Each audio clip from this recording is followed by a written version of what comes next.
Hola chavales, Lucky Boys, capítulo 10, último de la temporada. Como no podía ser de otra manera, con Gallego, mi niño, siempre a mi lado. Aquí estamos de vuelta, el número 10. Y bueno, como en la temporada hubo un capítulo y una persona que fue, digamos, la persona de la temporada, la que más relevancia tuvo, la que más Jero, impactó. Al final, Jero, hay que decirlo, que fuiste el MVP de la temporada, pues tenía que volver. Estamos con el padre Jero otra vez, ¿qué pasa? Nada, muy buenas tardes, qué alegría tan grande, gracias a todos. Un regalo, venir aquí es un regalo. Tú cuando quieras, si el eco de Jumilla nos vuelve a renovar el contrato, estamos como Vinicio negociando. Que realmente tenemos esperanzas de que suceda, sí, claro que sí, porque esto para el pueblo mola, o sea, es una cosa, vosotros lo sabéis. Es un espacio diferente. Pues entonces ahí podrás venir cuando quieras, como si quieres venir más asiduamente, más... Cuando tú quieras. Cuando tengas tiempo, cuando tengas un rato. El primer capítulo es que tuvo mucho impacto. Hombre, pero no sé impacto, si tú estás muy metido en las redes, pero lo tuvo. Lo tuvo. No estoy muy metido en las redes porque no me da la vida. Sabes que estoy con la parroquia, las clases, con mis estudios personales, ¿no? Pero sí es cierto que cuando voy a algún sitio me dicen, oye, te hemos visto en un podcast. te hemos visto en un podcast, ¿no? Entonces es bonito, ¿no? Yo te podría decir que a mí me lo ha dicho gente que jamás en mi vida me hubiera imaginado que me lo hubiera dicho. O sea, gente que nunca nos hemos saludado, nunca hemos tenido ningún tipo de trato y me han venido y me han dicho, tío, lo del podcast del cura, chapo. Todo el mundo. O sea, increíble, me encanta escucharle. Me han dicho que eres una superestrella con el tema del bingo. Efectivamente, si es que eres un rock and roll king, ¿sabes? Ahí en la iglesia. Y la verdad que es súper contento. Para nosotros, si para ti es un placer, para nosotros es 3 veces más. La verdad es que sí. Sí, es bonito porque en el fondo poder venir y compartir con vosotros, me llevo mucha experiencia, sí. Sobre todo por vuestra parte, porque también tenéis vosotros mucho recorrido y a la misma vez pues me enriquezco y si puedo aportar algo, oye, pues genial. Claro que sí, yo soy de cumplir mi palabra, tú me dijiste que querías volver, yo quería que volvieras, me acuerdo que hablamos en la miniferia, me dijiste que querías hablar de temas y tal, y yo le dije que iba a volver y qué mejor para el último, tío, último. La mejor forma de cerrarlo, la verdad es que no. Exactamente, es que es la final de la Champions, bueno, del Mundial. Totalmente. Exactamente. Totalmente. Nos hemos traído las camisetas porque había que traerlas, ¿no? Porque estamos en época mundialista. Y estamos pasándolo muy mal. Bueno, a ver, hemos empezado muy pinchacito en el primer partido. Hay un refrán que dicen, el que mal empieza, bien acaba. Bueno, cuando fuimos campeones del mundo perdimos el primero también. Es verdad. Vamos a agarrarnos a eso. Y los que empiezan muy bien, luego acaban muy mal. Exactamente. La vida es un ciclo de aventuras sin final. Así es. El ciclo de la vida comienza. El otro día lo dijeron en la película de Piecito, la del Valle Encantado, que dice, el ciclo de la vida comienza y probablemente no lo acabemos juntos. Se lo dijo una persona mayor a uno joven. No sé, Piecito, me encantaba. Pero bueno, bien. Y nada, ¿qué ha sido de la vida del padre Jero estas semanas, tío? Pues desde el último podcast que grabamos, que lo grabamos en Semana Santa, en la entrada a la Semana Santa, pues ha sido siempre un regalo, porque si hay algo que nos hace diferentes es tu grado de estar abierto a la sorpresa. Exacto. Entonces, si eres una persona que todo lo tienes planeado, que todo lo tienes calculado, medido, pesado, pues puede ser que solo examines o valores aquello que verdaderamente pues programas. Pero cuando una persona está abierta a la sorpresa, puede darse cuenta de lo rica que es la vida, ¿no? Yo no programo todo lo que vivo, y eso que vivo y no programo me da mucho más que lo que yo espero. Entonces, pues, ¿qué es la alegría de vivir? Estar abierto a la sorpresa. ¿Dónde me he podido dejar sorprender hoy? En una persona, me he podido dejar sorprender en un acontecimiento, en una música, en una película, en un mensaje, en un WhatsApp, no sé. Entonces, pues, desde entonces hasta ahora han habido muchas sorpresas. Yo soy muy como tú. Gallego no. Gallego es al contrario. Yo soy un poco más metódico. Él es más cuadriculaete. Pero estoy de acuerdo en que las cosas que no planeas son las que más te sorprenden. Y las mejores. Y generalmente puede ser que las mejores. Sí, tampoco al 100%, pero puede ser. Pero es verdad que yo soy bastante medio en casi todo lo que hago. Siempre voy bastante programado. Las cosas de la vida que no se planean tienden a ser las mejores o las que más... Por ejemplo, la pareja... bueno, no la muerte, pero ciertas cosas que llegan supongo que quitando algunas, las que más impactan por lo menos, buenas o malas. Sí. Y son las que nunca planeas. Sí, desde luego. O sea, yo soy fanático de esa vida, la vida que no he planeado. La vida que ¿sabes? Yo soy fanático de ella. Es la que me hace contar luego anécdotas y os reís. Sí, por supuesto, porque deja momentos espectaculares.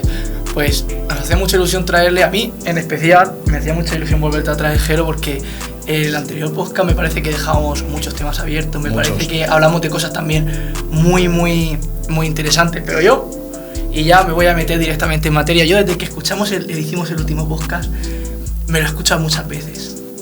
Y he leído, y yo, una pregunta que yo te hice, no sé si la recuerdas, que fue una de las que más virales se volvió en las redes sociales, que fue cuando yo te pregunté por qué la gente se está empezando a creer mucho en Dios, pero poco en la iglesia, por qué se está desligando esa fe de uno al otro. Y yo, viendo el podcast y tal, tu respuesta me pareció fantástica, este tema que hablaste de lo poco que le gusta a las personas que les manden, de darse algo desinteresadamente, esto que estuvimos hablando, pero analizándola ya fríamente, es verdad que en el podcast no lo vi, no, me pareció que fue una respuesta como un poco escueta, en el sentido de, ¿no crees, y esto es una opinión personal y algo que he estado leyendo, no crees que una parte de que la iglesia, de que haya gente que cree en Dios pero que no cree en la iglesia, una gran culpa la tiene la iglesia en sí como institución?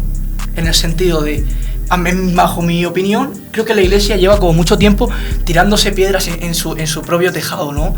En este sentido de promulgar el perdón, la fe, el amor, el buen hacer, pero te pones a indagar, a hacer un recordatorio histórico, un paso por la historia a nivel español.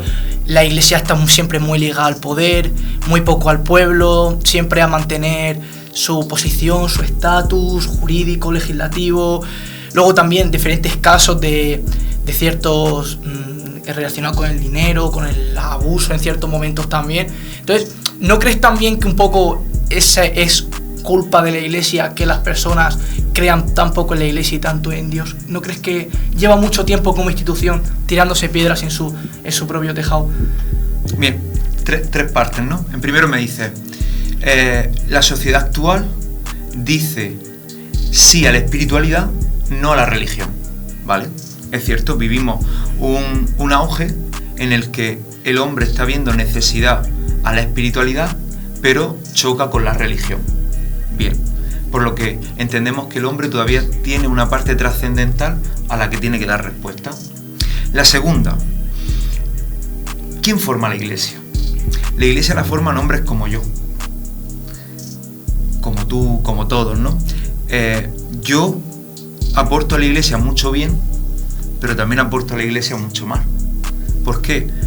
Porque yo no soy una persona dividida, es decir, yo soy una totalidad, donde hago cosas maravillosas, como venir aquí y estar con vosotros, pero también hago cosas fatídicas, como por ejemplo, pues se me puede ir mañana la cabeza, no lo sé, pero yo no estoy libre, yo no soy mejor que nadie. A lo largo de la historia, la iglesia no la han llevado los hombres, la iglesia la lleva el Espíritu Santo, pero está formada por pecadores. Entonces, el Señor dice, ser perfecto como vuestro Padre Celestial es perfecto. Pero no dice que la iglesia la formen personas perfectas. Nosotros todavía no somos. Nosotros no podemos responder a la pregunta ¿quién soy? Hasta que no estemos delante de Dios, dice el Apocalipsis, y entonces Dios nos llame por nuestro nombre. Cuando Dios te llame por tu nombre, entenderás quién eres y podrás responder a la pregunta ¿quién soy? Entonces, si yo no puedo responder a la pregunta ¿quién soy?, ¿a qué pregunta tengo que responder? A la pregunta de ¿quién estoy siendo? Si yo hoy soy capaz de entender quién estoy siendo, pues que cojo el relato de la historia de mi vida, yo tengo un relato, ¿no? Desde que nací, los padres, cojo mi relato y entonces en esa historia puedo ver quién soy. Y en esa historia yo no puedo venir aquí y decirte Jero es perfecto, que va. Mira, Jero, o el padre Jero, ha sido alguien que pues ha caído en la envidia, ha caído en la rabia, seguro que habré cogido cosas que no son mías, segurísimo, porque no soy mejor que nadie, seguro que he matado con el corazón, a lo mejor no he matado físicamente, pero a lo mejor he matado de otra manera que he hecho más daño que físicamente, negando la palabra, insultando. que el Padre Jero no es perfecto, ¿no? Y el Padre Jero forma la iglesia. Y mañana voy en el coche y se me va la pinza y adelanto y hago una temeridad y soy el Padre Jero. Bueno, a ver, no pasa nada. En plan... Claro, es decir, y mañana subo al altar, y es verdad que estoy iluminado por el Espíritu Santo, soy Cristo, pero se me puede ir la pinza, ¿no? ¿Qué quiere decir? Que en parte la iglesia la forman pecadores. Es que eso es lo que no nos queda claro. La iglesia la forman pecadores, y desde el principio de la iglesia, que fueron los 12, la iglesia la formaron 12 hombres. Entonces, si vemos la historia de Pedro, Santiago, Juan, Andrés, son hombres súper pecadores, súper débiles, y Dios se vale de la debilidad del hombre para hacer la obra de salvación más grande que te puedas imaginar. Entonces tú dices, sí, es verdad, la iglesia, tienes toda la razón. Mira, la iglesia ha fallado en siglos muy antiguos, como incluso quedándose con el Imperio Romano.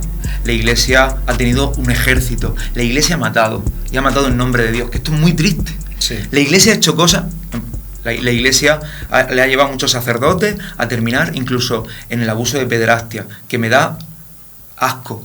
Pero, sí, eso... claro, es decir, todo eso es la verdad, si yo no la voy a negar. Ahora, también te digo, la iglesia ha dado santos, muchos. es decir, Santa Teresa de Jesús, San Ignacio de Loyola, San Carlos Acuti hace 4 días, es decir, hay tantos santos. ¿Cómo se llama? El que abolió porque acabase la explotación en América de las personas negras. Escucha, se me acaba de ir el nombre de la cabeza. Yo ese nombre no te lo voy a decir. La verdad, porque no me lo sé. No, porque no me lo sé. Hace poco, esta mañana he estado celebrando con unos hermanos sacerdotes, ¿no? Y estaba alguien que ha trabajado, que por favor, si pudierais leeros la vida del obispo Romero, Óscar Romero. Perdón, Bartolomé de las Casas. Ah, efectivamente. Bartolomé de las Casas. Es decir, la iglesia tiene, como en cualquier casa, tiene personas que han hecho mucho daño y personas que han hecho mucho bien. Pero, ¿cuál es la grandeza de esto? Ahora viene la locura, ¿no? La iglesia ni es perfecta, ni es imperfecta. A ver si estáis dispuestos a escuchar esto. Sí. Porque la iglesia no es un fin en sí mismo. Es decir, Dios no ha creado la iglesia para que el hombre se salve por medio de la iglesia. Dios ha creado la iglesia para que el hombre conozca a Cristo y nos salvemos por medio de Jesucristo. Vale. O sea, como el puente, digamos, efectivamente, entre el hombre... Es el intérprete. Eso es, efectivamente. Me quedo con esa palabra. La iglesia es un medio, no es un fin. Entonces, como la iglesia es un medio, no es un fin, la iglesia, no la estoy justificando para nada, te he dicho, la iglesia tiene muchos santos y muchos pecadores. La iglesia es un medio para que el hombre conozca a Cristo, porque el fin de la vida del hombre es Cristo. Exacto. Ya está. Entonces la iglesia te da los sacramentos. ¿De quién? De Cristo. Y ¿qué es lo único que hace la iglesia, no? Que es verdad que tiene ese poder. Pues tiene el poder de, a la luz del Espíritu Santo, interpretar pues la palabra de Dios, los textos bíblicos, interpretándolo, hacer lo que ha hecho, que es dar los sacramentos. La iglesia sí tiene ese poder, ¿no? Porque Dios le dice a Pedro, tú eres Pedro y sobre esta piedra edificaré mi iglesia, y el poder del maligno no la destrozará. Entonces, Pedro, que es la cabeza de los apóstoles, es el que tiene las llaves. Él es la cabeza. Él es la cabeza de la iglesia. Entonces, la iglesia tiene poder en nombre de Jesucristo para llevar al hombre a la salvación. Pero la salvación es Cristo. Claro, la salvación es Cristo, pero para conocer a Cristo necesito la iglesia. ¿Por qué? Por eso es lo que te he dicho, ¿no? ¿Dónde está la verdad? La verdad está en Jesucristo, que se la ha revelado a la iglesia. ¿Por qué a la iglesia? Porque la iglesia tiene el Espíritu Santo, tiene la comunión del Espíritu Santo. Es decir, cuando los obispos se reúnen para debatir e interpretar la doctrina de la fe, no lo hacen como simplemente hombres, sino que lo hacen iluminados por el Espíritu Santo. ¿Vale? ¿Por qué Jesucristo ha querido esto? ¿Cuál es el fin de esto? Sabiendo que la iglesia es un medio, ¿no? Hay tantas cosas, ¿no? que no sabemos, pero es verdad que hemos vivido años maravillosos, ¿no? El siglo XVI, siglo XVII, siglo XVIII, donde se ha visto toda la opulencia eclesiástica, que vas allá a Roma y ver ese pedazo de renacimiento, de barroco. Bueno, era un esplendor que tenía el hombre para manifestar la gloria de Dios. Porque tocar Dios, ¿no? O sea, cuanto más alto era ¿era el gótico o el barroco? El gótico. El gótico, cuanto más alto todos los era, pináculos, más cercano a Dios, ¿no? Ahí sí, está, que por ¿no? cierto, la Sagrada Familia... Ahí lo tenéis, ¿no? Es una obra que solo entendiendo la trascendentalidad de llegar a algo más superior Sí. puede alcanzar. ¿Y por qué el hombre ya no hace ese tipo de infraestructuras, ¿no? O sea, ¿qué preguntaba por es ahí? que me encanta, porque el otro día, bueno, yo te quería preguntar sobre todo, aparte de esto, lo del tema, porque, a ver, ha venido el Papa a nuestro país, ¿vale? Eso al final hacía que no venía Mucho 12 tiempo. años, La última vez que vino, que estuve yo, ¿sí? fue 2011. Que fue el Papa Madrid. Benedicto, Sí, ¿verdad? agosto Benedicto de XVI. 2011. El Papa Francisco nunca llegó a venir. No. Vale, pues entonces, claro, yo te quería preguntar, pues, tío, porque al final ha sido como un hecho histórico en nuestro país y bueno, en el mundo entero, que haya venido y tal. A mí me ha parecido, yo la he estado siguiendo, sinceramente, antes del Mundial, como que me lo ponía y mi abuela siempre, nene, ponte la 1, que estaba viendo el Papa, estaba en Barcelona, en Madrid, mi madre lo vio pasar con el Papa móvil y tal, y claro, y fue lo de la Sagrada Familia. Al final la Sagrada Familia, tío, es una iglesia que lleva, yo la estoy viendo al lado de grúas, décadas.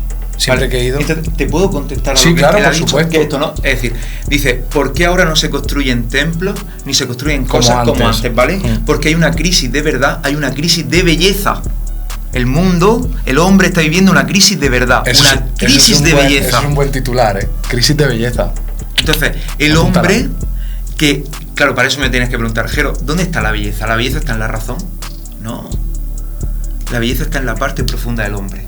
Entonces, cuando el hombre no es capaz de mirar su realidad desde dentro hacia afuera, es incapaz de hacer belleza. Nosotros vemos la realidad todo lo contrario, muy de escaparate, ¿no? Muy hacia, de fuera hacia afuera. O sea, la poca capacidad de hacer un ejercicio introspectivo hace que cueste o que sea nula la capacidad de hacer una obra bella fuera, ¿no? Porque no tiene la capacidad de hacerlo hacia adentro. Claro. Luego la practicidad también del... O sea, como las infraestructuras de antes a lo mejor tenían poca practicidad, era más visual, ¿no? Mira, según la historia, sí, Que yo no nos lo informamos, veo en España lo último más bonito que se hizo fue el Valle de los Caídos, y es porque detrás estaba la mano de los carlistas, que entonces eran hombres de mucha fe, ¿Y que mucho buscaban dinero? mucho... Sí, dinero siempre ha hecho falta, pero para hoy en día, es decir, yo cualquier cosa que hago en la parroquia, la factura siempre empieza de 3.000 para arriba. Esa es la media. Entonces, es decir, dinero, y muy bien, el albañil es el que tiene que poner su precio. Yo no soy quien para decirle cuál es el precio de tu trabajo. Cada uno es libre. Todo conlleva un dinero. Pero lo último que se hizo bello en España, solo tenéis que ver, ¿no? Pasáis por Madrid, entonces veis la parte en la que Franco se cameló a todos los carlistas, a toda esta gente de mucha inteligencia, mucha belleza, y hizo edificios maravillosos, y cuando ya se los fue cargando a todos y ya los quitó del consejo y tal, y entraron otras pues personalidades de la época, los edificios son horrendos, feísimos, que son aquellos años de los 50, finales de los 50, 60, vas por Madrid y dices tú, ¿cómo es posible estos edificios tan feos? Pero ya ves que la mano de aquellos que gobernaban en ese momento, pues no era una mano de belleza, no era una mano donde tenían a Dios en el centro, donde tenían esa simbología de la belleza, de la verdad y del bien. Porque ¿cuáles son los tres trascendentales del hombre? Es decir, aquello que nos hace alcanzar el infinito de la belleza: el bien, la verdad y la bondad. Y la verdad, Yo creo que también el bien y la bondad es lo mismo, hay ¿no? hay un apartado ahí Te lo explico. histórico que también me parece importante, ¿no? Que es las migraciones que hay a las ciudades en los años 50, 40, 60. Baja mucho la población rural y se empiezan a vivir en las ciudades. Los edificios que se empiezan a construir también se hacen con la capacidad de albergar cada vez más personas, porque la demanda de vivienda incrementa en un porcentaje altísimo. Tienes que construir viviendas habitables, rápidas y con un coste, digamos, estándar. La belleza se tiene que dejar a un lado por la funcionalidad. Eso también me parece un factor muy importante, y sobre todo en las ciudades. Eso me parece triste. Porque eso es cierto, ¿no? Me parece triste porque al final el hombre es esto, ¿no? ¿Qué es el hombre en la actualidad? Pues el hombre es un ser que ha perdido el sentido de la realidad para convertirse en un medio de producción. Entonces, como tenemos que venir a trabajar como osos, hagamos viviendas por hacer. Entonces, al final, se ha engordado tanto los medios que nos hemos olvidado de ¿qué? Del fin. Del fin. En fin. Me encanta porque no hay va belleza. todo ligado, ¿sabes? Uno empieza por una punta y al final llegamos al mismo punto, ¿no? Al fin. Claro, pero si dice que las infraestructuras y, digamos, todo lo que es la arquitectura de antes tenía a Dios en el medio, por eso era tan, ¿no?, tan espectacular. Entonces, en Italia, o sea, claro, Dios estaba con ellos de la mano. Claro, es que antes de Dios... Estaba echando la mano, ¿sabes? Es que antes de Dios es el término del hombre. Sí, pero bueno, a ver, entre Dios y el hombre está el símbolo. Es decir, acordaros que la palabra tiene un recorrido muy corto, pero hay algo que tiene un recorrido muy largo, y son el símbolo. Entonces, claro, tú llegas a la Sagrada Familia y yo te puedo explicar a ti, Salva, la Sagrada Familia, o te la puedo explicar a ti, pero mis palabras se van a quedar, ¿qué? Cortadas por... Porque delante que tienes un símbolo. Exacto, la interpretación de cada uno con el símbolo es está. Lo que perdura, ¿no? Entonces, cuando alguien quiere crear algo para la eternidad, no es que tenga que buscar a Dios ya lo tiene. Lo que tiene que buscar es lo que interpreta a Dios. ¿Y qué es lo que interpreta a Dios? En este caso, en la belleza, el símbolo. Me gusta mucho el término crear para la eternidad, ¿sabes? O sea, crear para la eternidad. O sea, la persona que puso la primera piedra sabía que eso perduraría cuando nosotros nos vayamos, seguirá. Don Antonio Gaudí. Antes lo criticaron mucho. Era un hombre... Lo criticaron muchísimo, no lo entendían. Y con el tiempo sí. Es como todo, ¿no? Al final todo lo nuevo se tiende a rechazar y luego con el tiempo es arte. Lo nuevo genera miedo y el miedo genera rechazo. Suelen ir bastante de la... Oye, ¿es el día de las barras o qué? Oye, estamos profundos. Yo tenía unas ganas de este podcast. Yo he hecho... Tenía muchas ganas de que sepan que le ha preguntado su trabajo, preguntas. Sí, preguntas. Quiero preguntar. Gente, de la gente mundana, pero nosotros estábamos, claro, trabajadores, pero ¿sabes? Exactamente. Obreros. Hoy estábamos en la obra, ¿sabes? A 36 grados a la sombra.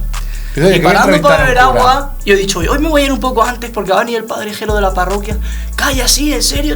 Y ya.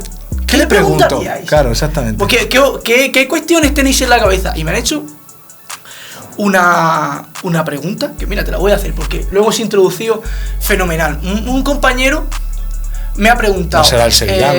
No. Vale, mejor. Pero podría serlo.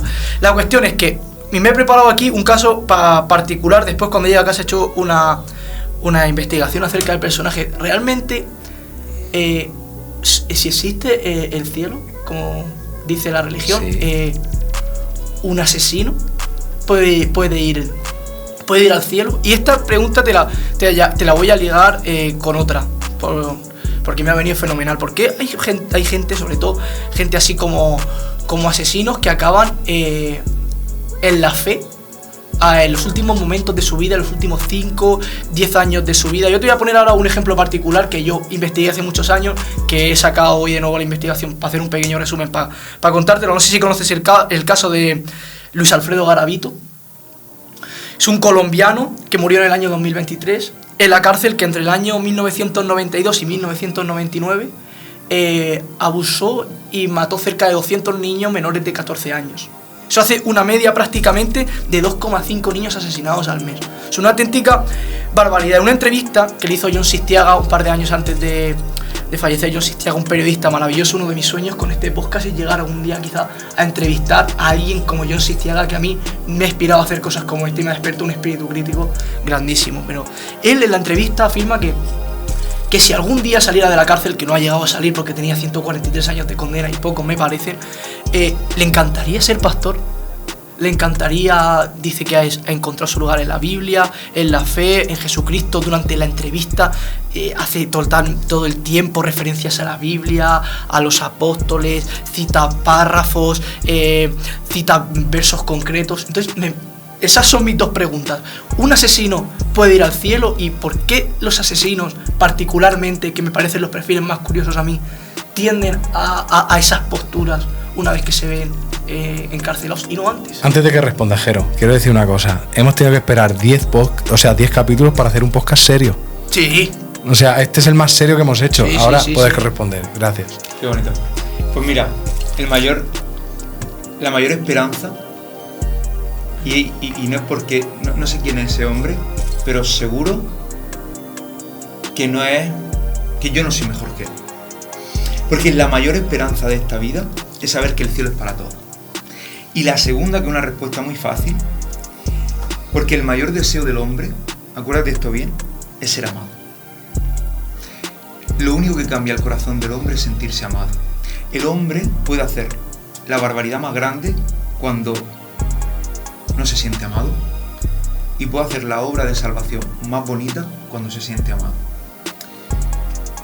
No sé exactamente cómo te he dicho la historia de este hombre, pero yo he estado 4 años en Campos del Río, en la prisión, como capellán, y si hay tantas conversiones es porque lo que nos da miedo es dejar que alguien entre en lo más trágico y doloroso de mi vida, que es mi propia violencia, mi propio pecado, esas entrañas que tengo llenas de delitos, de sangre, y entonces que alguien entre a esa habitación oscura que tengo guardada, ese cofre podrido, esa basura que hay dentro de mi corazón, de la cual no me siento orgulloso, pero que todos los días tengo que enfrentarme a ella, y enfrentándome a la realidad de mi vida hago daño. Pero cuando alguien entra a esa profundidad y me ama, me dice: te amo como eres, te amo con tu basura, te amo con tus delitos, te amo con tus desgracias. Entendemos una cosa, aquí viene la clave de esta tarde, que la vida no es trágica, la vida es dramática. La diferencia entre la tragedia y el drama, tú que has estudiado historia lo sabrás muy bien, la tragedia acaba en un final, como bien dice la palabra trágico, demoledor, la muerte. Pero el hombre no ha nacido para la tragedia, el hombre ha nacido para el drama. Por eso Jesucristo dice: coge tu cruz y sígueme. Porque aunque la vida sea de cruces, el drama acaba en un final feliz, que es la vida eterna. No podemos mostrarle a la sociedad una vida trágica. Tenemos que mostrarle a la sociedad la realidad. Y la realidad es que la vida es dramática. Y el drama tiene sus cruces, el drama tiene sus caídas, pero también tiene sus victorias, tiene sus capacidades de levantarse, tiene esos ángeles de luz que te ponen la vida por delante para que te tiendan una mano, te levanten. Y aunque sea duro levantarse todas las mañanas, sabes que la vida acabará en un cielo, porque la vida es dramática y tiene un final feliz. Entonces, cuando la vida tiene un final feliz, hay siempre otra oportunidad para decir: tú vale la pena. Y lo más grande que he dicho yo en una cárcel, con tropecientos mil presos, es que su vida vale la pena. Tu vida vale la pena. Tu vida vale la pena.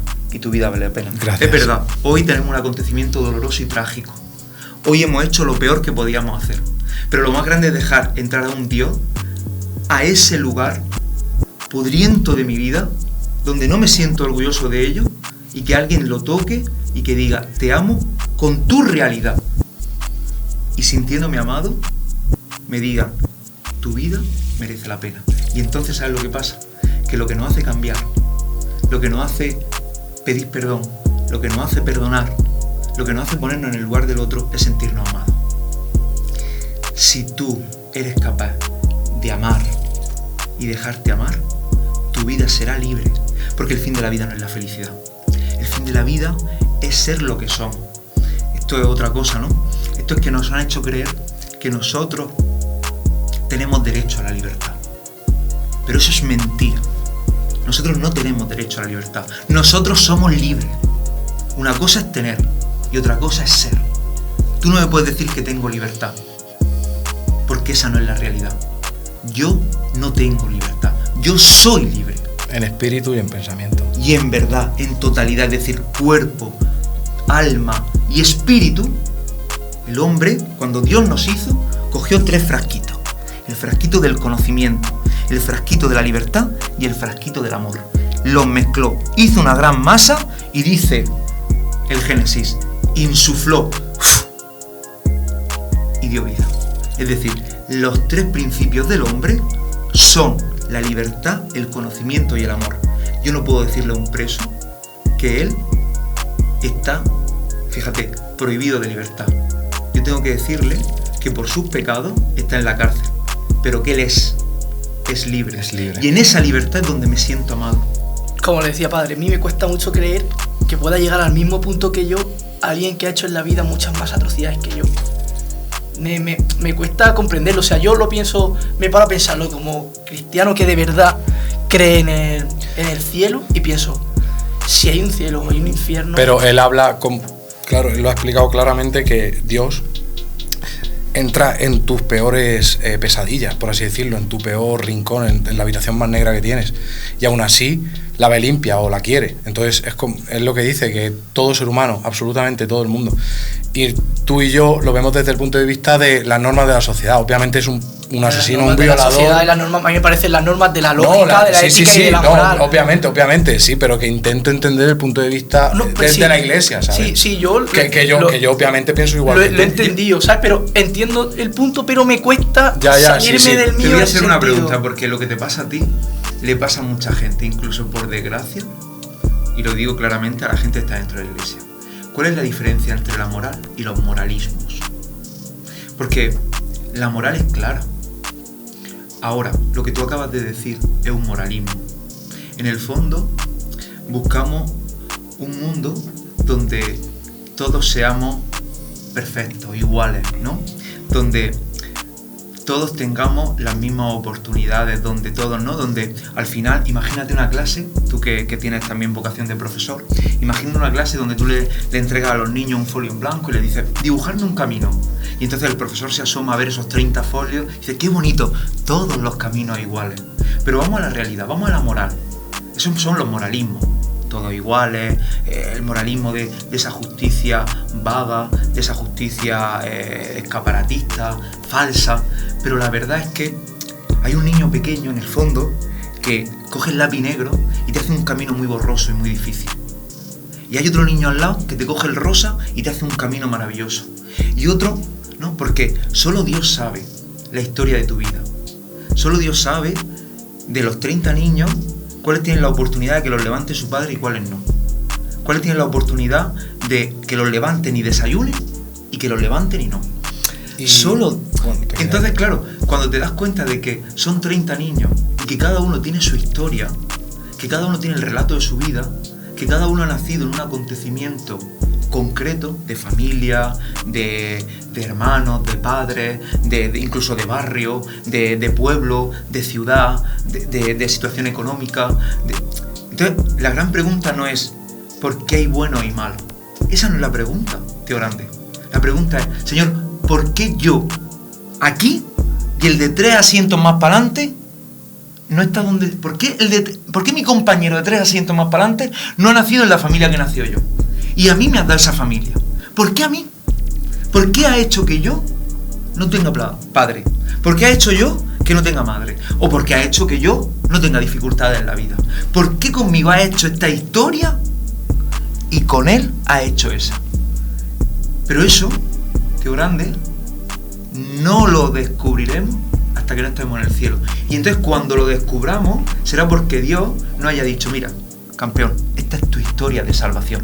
Y que tú digas, jolines, yo para llegar al cielo y el de al lado, y sabes cuál va a ser el día más grande de tu vida, cuando digas, no cambiaría para nada la historia de salvación que has hecho conmigo, por muy difícil que haya sido. Ni mis errores, ¿no? Que son también los que me han hecho descubrir quién soy.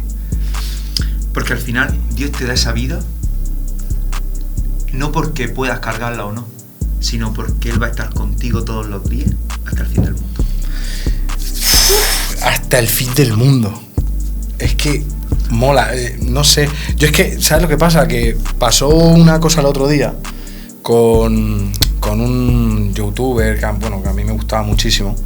No sé si has escuchado la noticia, que era Gaspi, en paz descanse. Era un chico que tenía 23 años. Estaba en misa y una chica ha pedido por este chaval. ¿Sí? ¿Ha muerto, puede ser? Sí, se estrellaron 2 helicópteros y tenía 23 años, argentino y tal. Y es como que toda la gente, tío, muere gente a diario. Pero cuando muere gente que conocemos, o sea, que sabemos quién son, ponemos nombre y apellido y cara, como que nos desbarajusta, ¿sabes? Es una situación convulsa. Entonces es como que yo creo que lo que más me gustaría que habláramos, no sé, lo que más me gustaría hablar contigo o con un cura o con una persona que sepa de todo esto es el gran enigma de la vida. La verdad, de la manera más espiritual posible, creo que es la gran pregunta y es la muerte. El otro día vi una película que es Piratas del Caribe, en busca el cofre del hombre muerto. Y Davy Jones, el pirata, le dice: ¿temes a la muerte? Y le dice no. Y le dice: esta vida es cruel, porque no lo iba a ser la otra. ¿Sabes? Y es como, son cosas. Yo es que soy muy peliculero. Entonces, muy cinéfilo. Muy cinéfilo, sí, peliculero. No, y que me gusta apoyarme, no sé, me hacen reflexionar ese tipo de ¿sabes? Esa escena me dejó así como digo, hostias. Y no digo que tenga la creencia de que la otra vida sea, simplemente es que no sé nada. Y nadie lo sabe, pero la iglesia sí que tiene como un relato que a mí me tranquiliza. Y yo creo que unas palabras tranquilizan. Y sobre todo en esos momentos de angustia, que es la incertidumbre máxima, extrema y suprema, que es dónde vamos, o dónde ha ido mi madre, o dónde ha ido ¿me entiendes? Que, joder, es como, estamos aquí, no sabemos por qué, es un extraño viaje. O sea, ¿quién soy? ¿A dónde voy? O sea, esa es la gran pregunta, pero todo se resume a nuestro miedo a morir. Yo creo que todo, las creencias, me encanta hablar de esto en el último podcast, pero todas las creencias, todo lo que somos, todo lo que nos hemos, o sea, el disfrutar los momentos, los lloros, las risas, todo en nuestra totalidad, el ser humano como individuo, lo que somos, se resume a nuestro miedo a morir, ¿sabes? Y es como tanto el que cree como el que no cree, como el que sea de otra religión, todos lo tenemos, es la única certeza. Y me encantaría abrir este melón. ¿Quieres que te dé un inciso y tira una pedrada gorda? Tírala. No tengo miedo a la muerte. Tengo miedo a la vida. No lo tengo. No iba a ¿No tienes miedo a la muerte? La frase no iba a ser nunca, no, desde que empecé a ser adolescente, por ciertas cosas que viví en la vida, que me han ido pasando, por mi forma de ser, de entender ciertas cosas. Llegué un día, fíjate, yo solo, yo creo que todo el mundo lo tenemos. Llegué y pensé que no le tengo miedo. Tengo miedo a lo que pasa si yo me voy, a cómo lo pasaría a mi madre, a cómo lo pasaría a mi hermana, a cómo lo pasaría a mi pareja, a cómo lo pasaría a mis amigos, a lo que generaría que yo me fuese, pero no al hecho de irme. Pero es que tener miedo a la muerte también genera eso, el no volver a ver a esas personas jamás, ni que te vieran, ni volver a tener... Coño, ni volver a comerte un plato de pelotas, ¿sabes? No me jodas. Porque no sé cómo se podría levantar mi madre al día siguiente sin darme los buenos días. Pero lo que es, de hecho yo, pero es que no es la muerte, cosas que me han pasado, es la incertidumbre, ¿sabes? He estado ahí en puntos de joder cercanos a la muerte. Y eso que hablábamos de todo el mundo cree en Dios en la UCI. Sí. O sea, yo nunca he pensado, por favor, Dios ayúdame, por favor, no quiero morirme, por favor, no. Como mucha gente pide, normal. Yo he pensado, yo creo que por favor, en mi momento, por favor, que espero no sufrir, y por favor, que mi familia esté bien cuando yo me vaya. No he pedido por mí, sino por los demás. Yo creo que nos tenemos que ver en la situación, yo creo. No lo sé. Jero, di la respuesta, por favor. Es bonito, ¿no? Mira, yo quiero trasladaros al siglo V a.C. Empieza la respuesta. Esos apuntes no los tengo yo frescos. Empieza la respuesta. Ahí me vas a pillar. ¿Vale? Y quiero que nos vayamos a Delfos, al palacio de Apolo. Y lo tenéis situado, ¿no? Seguimos. Cuando alguien cruzaba el dintel de la puerta, iba porque tenía que resolver, lo has dicho muy bien la palabra, ¿un qué? Un enigma. Un enigma. Muy bien, un enigma. Y entonces tenía que ir al palacio al templo de Apolo, allá a Delfos, Dios del sol, y tenía que cruzar un dintel que decía: descúbrete a ti mismo, ¿no? Entonces, la grandeza de la vida, pienso, el miedo viene no a la muerte, sino a no tener nada que llevarnos de aquí. Acordaros de esto. Sí. Porque cuando alguien vive en esa plenitud en la que entiende que la vida es una misión y que tú tienes un don y que cada día, porque cada día mi presente, ¿no? Pues todo lo pongo en marcha, ¿no? Yo esta mañana me he levantado, le he dado un beso a mi madre, yo luego he llamado a mi pareja, yo luego he hablado con mi jefe y me he reído, incluso he discutido con él, le he dicho de todo y luego pues, le he dado un abrazo porque en el fondo conozco sus pecados, él conoce los míos. Entonces cuando yo me acuesto por la noche, te voy a recordar que todos los días nos morimos, porque la noche es donde el hombre muere y el día es donde el hombre se desgasta.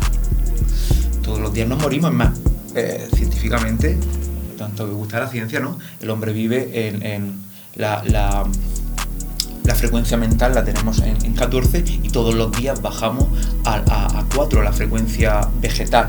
Fíjate, es decir, todos los días estamos en un estado de duerme-vela, incluso de muerte. Todos los días nos morimos y todos los días volvemos a la vida cuando nos despertamos. Por eso muchas veces los sueños son muy profundos, pero todos los días las frecuencias mentales bajan hasta el estado vegetativo, que es el 4, y todos los días volvemos. Por eso mucha gente pues en ese estado vegetativo le han dado coma, le han dado ictus, le han dado porque bajar las frecuencias mentales tan bajo. Entonces pues el anagrama de la vida sería esto, ¿no? Morir.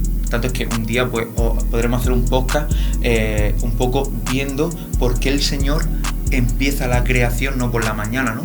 Dice el Señor en el Génesis, pasó una tarde, pasó una mañana, el día siguiente, no dice pasó una mañana, sino que la vida empieza por la tarde. Eso teológicamente ya os lo explicaré. Bueno, es que se me vienen muchas analogías a la cabeza. Todos los días, ¿vale? Todos los días morimos, todos los días volvemos a la vida. Si yo soy capaz de, cuando me acueste esta noche, entender que la misión, no que yo tenía hoy, porque yo no todos los días tengo una misión, yo tengo siempre la misma misión. El fin de la vida es que Dios nos ha dado unos dones, nosotros tenemos que primero descubrir cuáles son, venir aquí a la tierra, multiplicarlos y volver al cielo y decirle, mira Señor, tú me diste 1, yo te doy 2, tú me diste 2, yo te doy 4, tú me diste 4 y yo te doy 8. Por eso dices tú, tenemos que convencer al responsable de esta emisora de que nos siga dejando hacer este trabajo. Es que tú tienes que convencerlo diciéndole, mira, es que este es mi don, este es mi don, y si tú me prohíbes hacer mi don, pues yo cuando me presente delante de Dios no voy a tener nada que llevarle, porque este es mi don. Y cada uno tiene su don, y uno cuando sabe cuál es el don de su vida, por eso necesitamos tanto la fe, pues entonces entendemos que da igual la cantidad, porque lo importante es la calidad. ¿Puedes tener más de uno? Claro que sí, por supuesto puedes tener. Ahora, cuanto más tengas, pues más trabajo tienes. Pero bueno, hay gente que ha descubierto muchísimos dones. A lo mejor el mío es hacer piscinas y no lo sé. Oye, pues ¿quién sabe? ¿Quién sabe?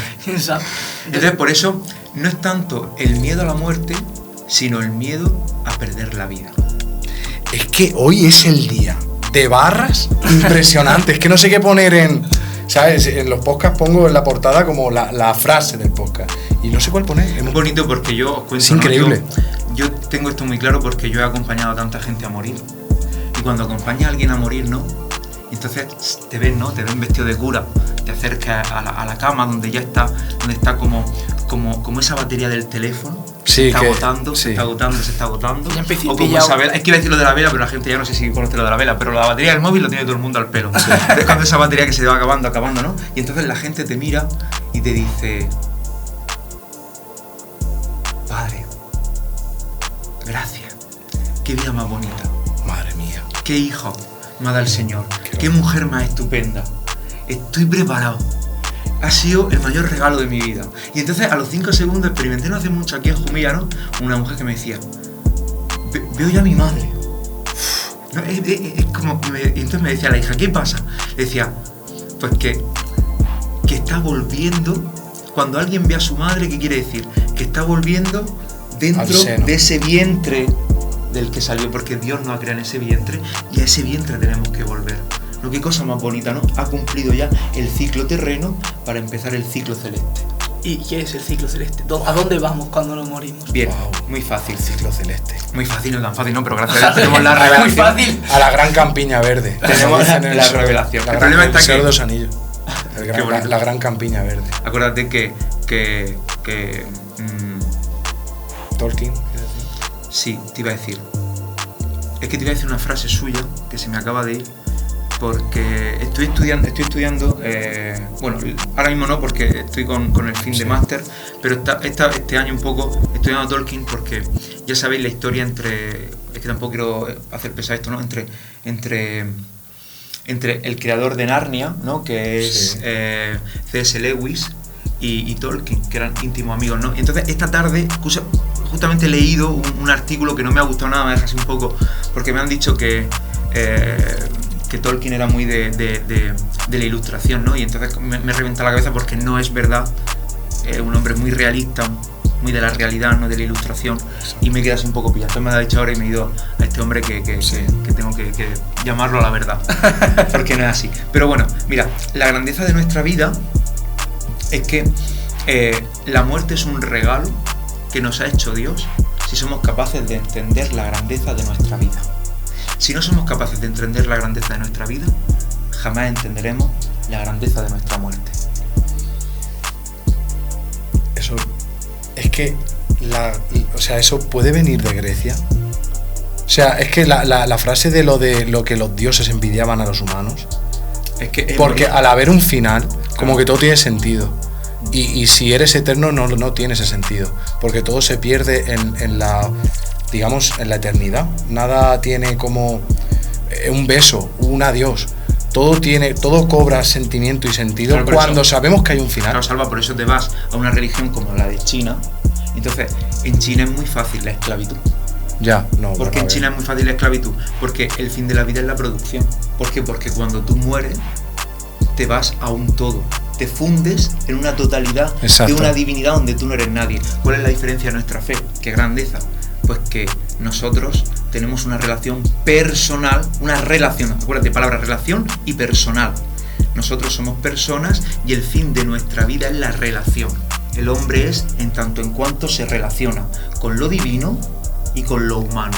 Entonces, nosotros nos relacionamos de dos maneras, personalmente y con la divinidad. Nosotros tenemos relación con un Dios que tiene rostro, que tiene palabra. Entonces, en el siglo V, como antes os he llevado, mientras que el hombre, en el siglo V, el primero que tiene el mismo problema que tú tenías, o que vosotros me habéis comentado, lo tenía Zaratustra. Zaratustra estaba en Persia y entonces se preguntaba, oye, ¿qué sentido tiene la vida? ¿Por qué la gente muere, no? Pero Zaratustra no pudo dar en Persia respuesta a esto. A la misma vez, ¿sabéis quién estaban haciendo? ¿Quién? Estaban haciendo un tal Confucio. Y entonces Confucio se hacía las mismas preguntas. Y Confucio podía entender un poco lo que era Grecia, lo que era Egipto, pero aún así, Confucio dice, vamos a ver, ¿qué sentido tiene la vida, no? Entonces Confucio dice, bueno, hay un ejército del mal, hay un ejército del bien, lo que la gente tiene que hacer es borrarse del ejército del mal y alistarse en el ejército del bien. Pero aún así, Confucio terminó haciendo tantas normas que hasta para el té, vosotros sabéis que hasta para el té tienen normecitas, sí. Es que hasta los momentos que tienes que colar, el té tiene todo, ¿no? Pero por otro lado, estaban haciendo uno muy gordo que tenemos encima de la tele, así con el gato al lado, que se llama Buda. Buda estuvo 15 años en un palacio de cristal y cuando se escapó de su casa y sus padres lo dejaron salir, entre comillas, pues entonces vio por primera vez a un enfermo, vio la muerte, vio la pobreza y él se preguntó, oye, ¿y por qué el hombre sufre?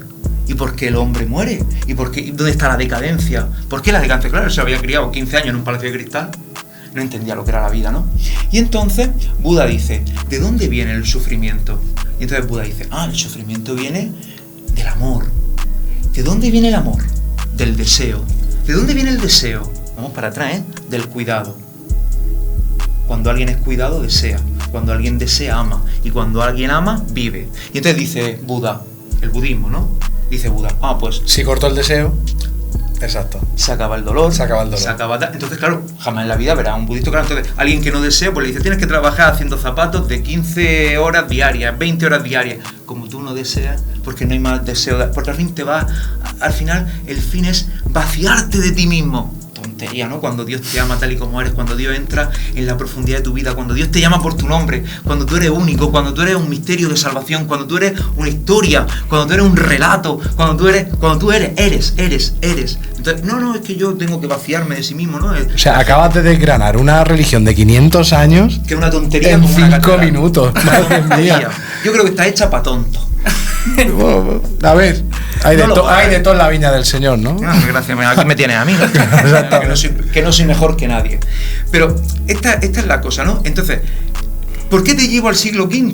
Porque en el siglo V, que esta gente tiene muchas preguntas, pero no tiene ¿qué? Respuestas no. ¿Dónde está la respuesta? Vamos a buscar la respuesta. La respuesta está en el pueblo de Israel. ¿Qué tenía el pueblo de Israel? Que no tenía ni Zaratustra, ni Confucio, ni Buda. ¿Qué tenía Abraham? Una palabra. Lo que cambia el pueblo judío es que Dios sí tenía una palabra. ¿no? Dios le dice a Abraham, sal de tu tierra, de tu parentela y vete a la tierra que yo te mostraré. Yo te daré las dos cosas que más necesitas, un hijo para dejar tu apellido y una tierra para enterrarte. Abraham salió de Ur de los Caldeos y se fue a Galilea, ¿no? La tierra prometida, ¿no? Entonces, ¿qué es lo que el hombre que busca el sentido de su vida no tenía? Una palabra. ¿Qué es lo que tenía Abraham? Una palabra. Porque Abraham entendió que Dios es un ser de relación.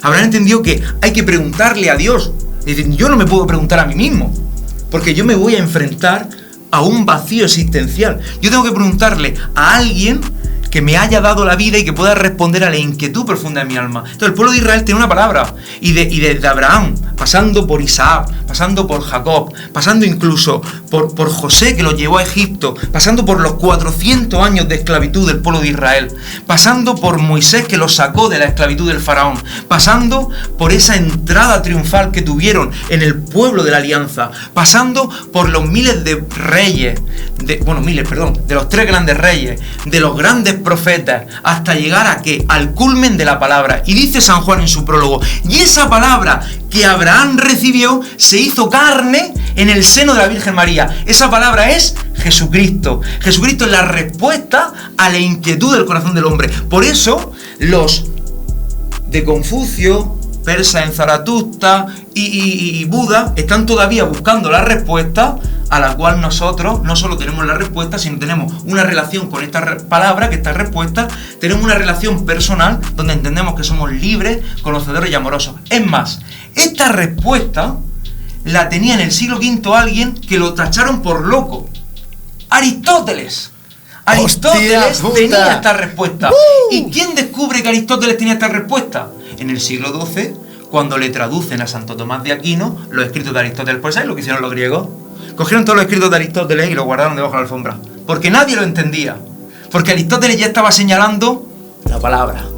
Entonces, cuando Santo Tomás de Aquino coge a Aristóteles, dice, arrea, pero sí, el siglo V, es decir, Zaratustra, Confucio, Buda, Abraham, pero faltaba Aristóteles, faltaba Grecia.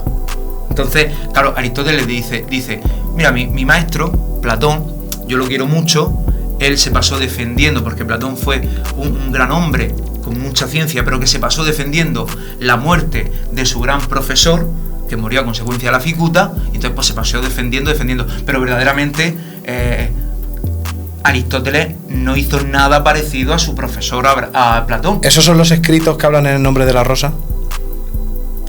Cuando los dos frailes... ¿O no era Aristóteles? Buah, mira que me he leído el libro, pero es que te voy a afirmar algo que no me acuerdo, ¿eh? Ahora mismo estoy... Que lo envenenan el libro, bueno, pues se me ha ido. Yo creo que era lo de los dos frailes del nombre de la rosa.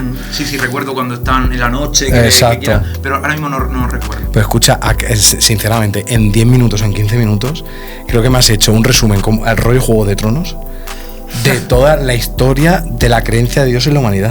Dice, ¿tú por qué tienes fe? Tengo fe porque tengo una relación con un Dios que es palabra, una palabra que es vida y que da respuesta a la inquietud de mi corazón.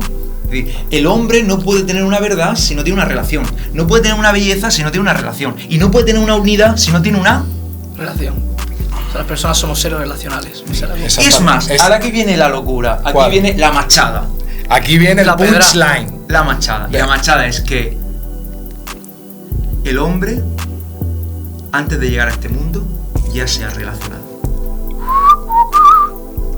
Vale, eso me lo tienes que desarrollar. Pero bueno, a ver, en plan, dilo como un titular, Jero. Dilo como un titular, en plan... El hombre antes de nacer ya se ha relacionado.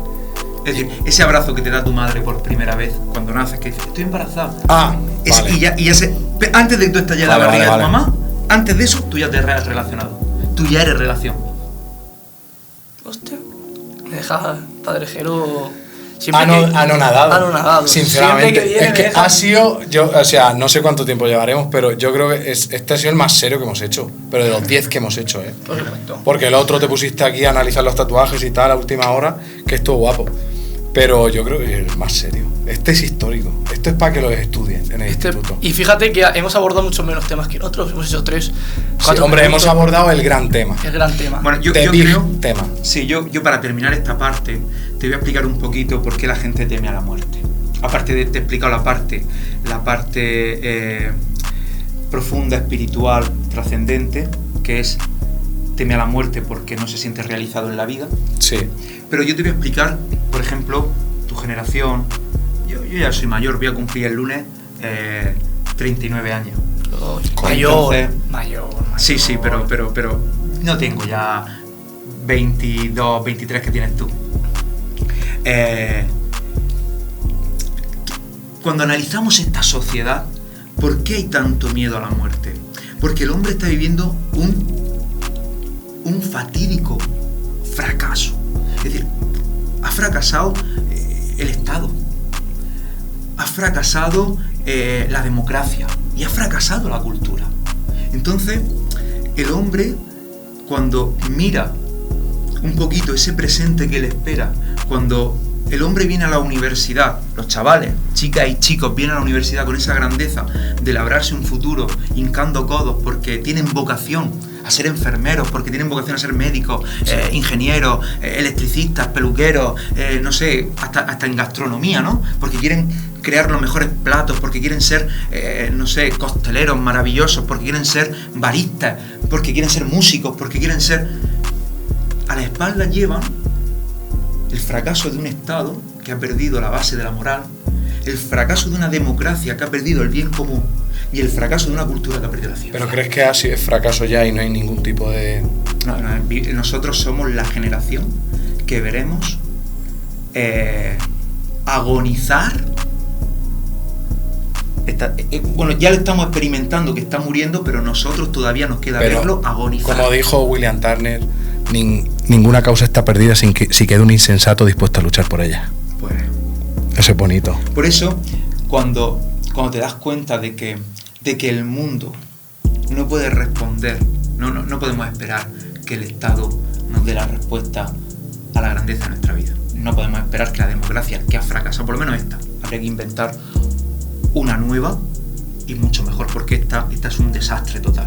Y la cultura, ¿no? La cultura que se ha dejado impregnar por ciertas corrientes ideológicas, donde ya la cultura que tenía como base la totalidad del hombre, un hombre con ciencia, con razón, con conocimiento, con verdad, ya no la tiene. Es decir, ya la cultura te puede salir por un tedia y te lo aplaude. Es que la cultura ya te lo aplaude.